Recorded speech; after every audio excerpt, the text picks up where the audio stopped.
Buenas, ingenieros, compañeros, maestros de obra y público en general. En esta oportunidad vamos a continuar con las exposiciones que ya venimos haciendo desde hace medio año aproximadamente, en la cual hemos visto diversos temas, ya sea encofrados, fierrería, concreto y demás. Mi nombre es Fernando Gutiérrez Charera, integrante del grupo Ingenieros de la Nueva Generación por Proyección Social. En este caso vamos a hablar 5 puntos muy importantes respecto al encofrado. Pero antes vamos a conocer cuáles son los objetivos que tenemos para cuando terminemos de ver este video. Uno de estos objetivos es comprender la necesidad de poder arriostrar, el por qué ariostramos y para qué nos sirve. Además también como conocer la tolerancia admisible de los encofrados de los diferentes elementos de la estructura. También conoceremos la secuencia y los plazos del desencofrado, los cuántos días es recomendable desencofrar, y esto va a variar o va a depender de qué tipo de elemento estamos encofrando. Así, otro punto también debemos de entender de cómo se puede preservar los encofrados, es decir, la madera. La madera la podemos reutilizar para una posterior obra, y cuáles son lo que nos recomiendan, ¿no?, para poder reutilizar esta madera. Otro punto, y como punto último, es conocer la funcionalidad de los andamios. Cómo nos ayuda en una obra y para qué sirve, ¿no? Bueno, en este caso, para los que recién están iniciando, vamos a explicarles un poco. Como les había mencionado, son 5 puntos importantes que vamos a ver en este caso: el arriostramiento, la tolerancia admisible de encofrados, la secuencia y plazos del desencofrado, la preservación de los encofrados, mal dicho, que debería ser la preservación de la madera para encofrados. Y último punto, los andamios. Bueno, iniciemos. El arriostramiento. Se ha visto que en el diseño y la construcción de encofrados de techos se debe asegurar que cada uno de los elementos sean resistentes. Sin embargo, también es indispensable arriostrar apropiadamente los encofrados. ¿Para qué? Pues para conferirles estabilidad ante algunas acciones que se van a presentar, y esto debido al empleo de algunos equipos, ya sea estos como winches, vibradores, etc. Y estos son empleados para el vacío del concreto, y también por la colocación, cuando no se coloca uniformemente el concreto durante el llenado de los techos, ¿no? Vamos al segundo punto: la tolerancia admisible en encofrados. En la práctica de obra, ya algunos que son maestros ya se ve que es poco probable conseguir que las medidas de los diversos componentes de las estructuras de concreto correspondan, ¿no?, a las exigidas en los planos. Lo mismo ocurre con la verticalidad, nivelación y algunos alineamientos de dichos elementos. Sin embargo, siempre se tiene que tener en cuenta estas recomendaciones, ya que va a mejorar la calidad de la obra y obviamente va a hacer que la obra tenga mayor vida, ¿no? Y bueno, y ustedes aprovechen en caso de los encofrados que puedan ser reutilizados sus materiales. Podemos ver acá un cuadro en el cual se puede visualizar la tolerancia admisible en encofrados. Vamos a ver 3 puntos. Primer punto, que es la verticalidad.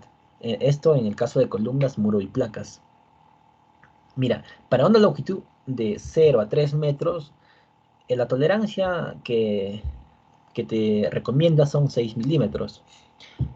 Cuando hay un máximo en toda altura, es decir, que supera los 3 metros, ya tienen que hay una tolerancia admisible de 25 milímetros. En el caso de nivelación de superficies inferiores de losa y fondos de viga y alineamientos de aristas, en tramos de 0 a 3 metros son 6 milímetros. Y en tramos de 3 a 6 metros son 10 milímetros. Y ya para longitudes que sean mayores a 6 metros, pues podemos tener una tolerancia admisible de 20 milímetros. En dimensiones de las secciones de columnas y vigas y en el espesor de losas y muros, hay un rango entre 6 y 12 milímetros. Como les había mencionado, siempre hay que tratar de poder, más que nada los maestros, tratar de poder seguir estas recomendaciones. Obviamente es un poco complicado ya en obra, pero hay que hacer el intento, ¿no? Como tercer punto, tenemos la secuencia y plazos de desencofrado. En este caso, como regla general, hay una regla que dice que toda estructura deberá ser desencofrada antes de que el concreto alcance, o sea, después de que el concreto alcance la resistencia para soportar su propio peso. Y bueno, y las cargas propias de la construcción, ¿no? En los casos de encofrado de columnas, placas y algunos muros que no están sujetos a la flexión, bueno, la cara de las vigas y los frisos, estas se pueden desencofrar a las 24 horas o un día, ¿no? Que es lo mismo. En el caso también de encofrados delgados, de elementos delgados o esbeltos, y en muros de contención de suelos inestables, se recomienda mantenerlos encofrados hasta que el concreto adquiera la resistencia requerida eh, en cada caso que se presente, ¿no?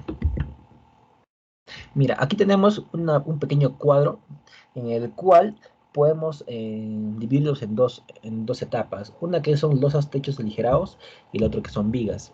En el caso de losas y techos aligerados, cuando tenemos una luz de 0 a 6 metros, lo recomendable son desenconfrar de 7 días. Pero si tenemos luces desde mayores a 6 metros, ya lo desencoframos en 10 días. Para las vigas que tengan luces de 0 a 6 metros, se tiene que desencofrar a los 14 días. Y para luces que son mayores a 6 metros, ya el desencofrado va a partir de los 21 días.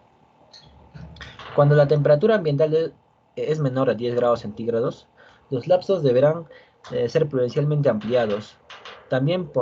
Esto también va a variar si se emplea cementos que no sean tipo 1 o se usa aditivos aceleradores o retardadores de fragua. Como ahora lo que se da en la actualidad, cuando hay obras grandes, lo que más utiliza son aceleradores para disminuir el tiempo de ejecución de la obra. Estos aceleradores permiten que el concreto llegue a una fragua muy rápido. Incluso, como experiencia les puedo contar de que en una obra se hizo un concreto en el cual a las 24 horas ya se podía contar con el 70% de la resistencia diseñada. Ya, en la secuencia de los desencofrados tiene también sustantiva importancia. Bueno, ¿cuál es el objetivo principal? Es no generar durante el desencofrado de los diversos elementos de concreto esfuerzos no considerados en el diseño de las estructuras. Al respecto, bueno, contribuyen en el propósito señalado las siguientes secuencias del desencofrado. Algunas, algunos a tener en cuenta, algunos elementos que van a tener en cuenta. En vigas y losas, en voladizo, la remoción de pies derechos o puntales debe hacerse desde el extremo libre de los elementos hacia el apoyo empotrado. Esto para no originar esfuerzos en la zona inferior de los elementos. En vigas y losas de remoción de las T's o pies derecho, debe hacerse desde el centro hacia los apoyos. Pasemos al cuarto punto, que es la preservación de los encofrados. Hay algunos puntos que vamos a tener en cuenta respecto a la preservación de la madera, o recomendaciones, como ustedes quieren llamarlo. Uno de estos puntos es no excederse innecesariamente en el número de clavos para fijar o empalmar las diversas piezas de madera, ¿no? Esto con el fin de poder ser reutilizable la madera en un futuro. Otro punto es emplear clavos de las menores dimensiones. Sin embargo, estas tienen que ser compatibles con la rigidez y la resistencia requerida, pero que no dañen indebidamente la madera. Otro punto es cortar la madera solo si fuera comprobadamente necesario. Antes de cortar una pieza, cerciorarse que no hay otras que puedan utilizarse. Y último punto, que es planificar la secuencia y los métodos de desencofrado. Y esto vamos a ejecutarlo cuidadosamente, todo con el fin de no maltratar la madera. Luego del desencofrado, se tiene que limpiar las formas de la madera y luego aplicarles aceite protector como recomendación. Además, también podemos almacenar apropiadamente las piezas de madera agrupándolas por escuadrillas y tamaños. Esto para que en un futuro sea fácil su selección.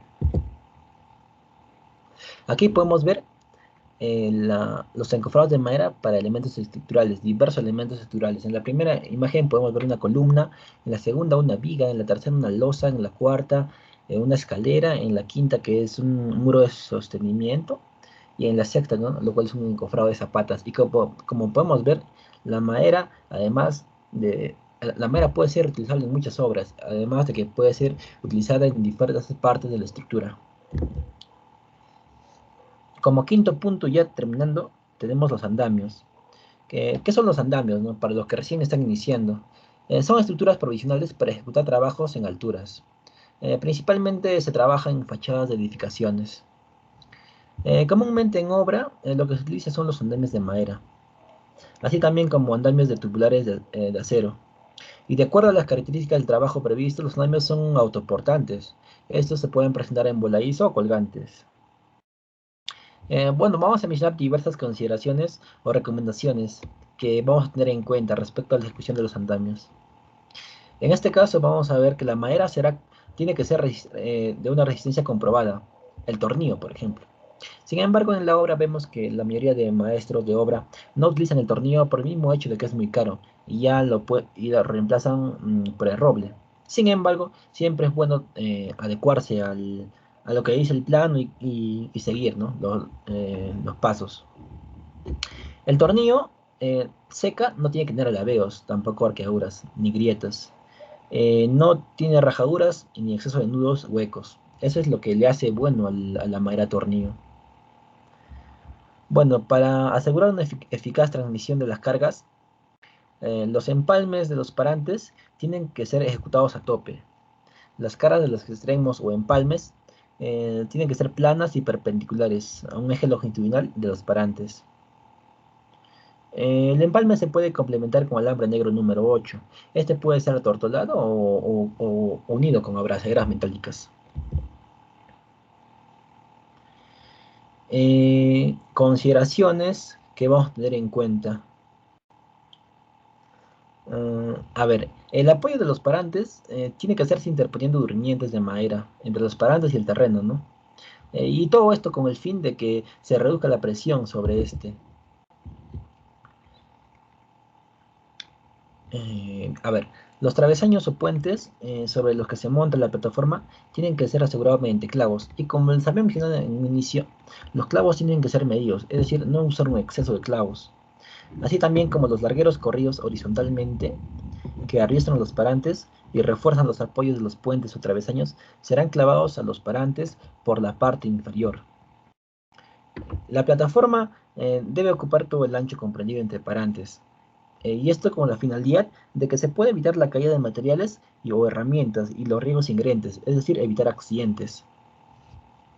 Los tablones de las plataformas sobresaldrán de los travesaños de los extremos, pero hay un rango, menos de 15 centímetros, pero tampoco tiene que pasarse los 30 centímetros. Los empalmes de los tablones estarán ubicados sobre los travesaños y tendrán 60 centímetros, por lo menos, como mínimo son 60 centímetros de longitud. Los andamios deben estar convenientemente fijados al edificio. Esto para conferirles estabilidad durante la ejecución de los trabajos. Y ya cuando se termine la obra, se tiene que desmontar, y para el desmontaje de los andamios se tiene que hacer con sumo cuidado. Primero se recomienda hacer de arriba hacia abajo, desclavando apropiadamente, de manera que no se pueda dañar los elementos de madera y lo que son componentes de los andamios. Bueno, esto fue la presentación respecto al tema de encofrados. Espero que pueda servirles como guía, ¿no? O como recomendaciones, como les mencionaba, en sus obras. Y nada, muchas gracias ingeniero, maestros de obra, compañeros. Hasta otra oportunidad.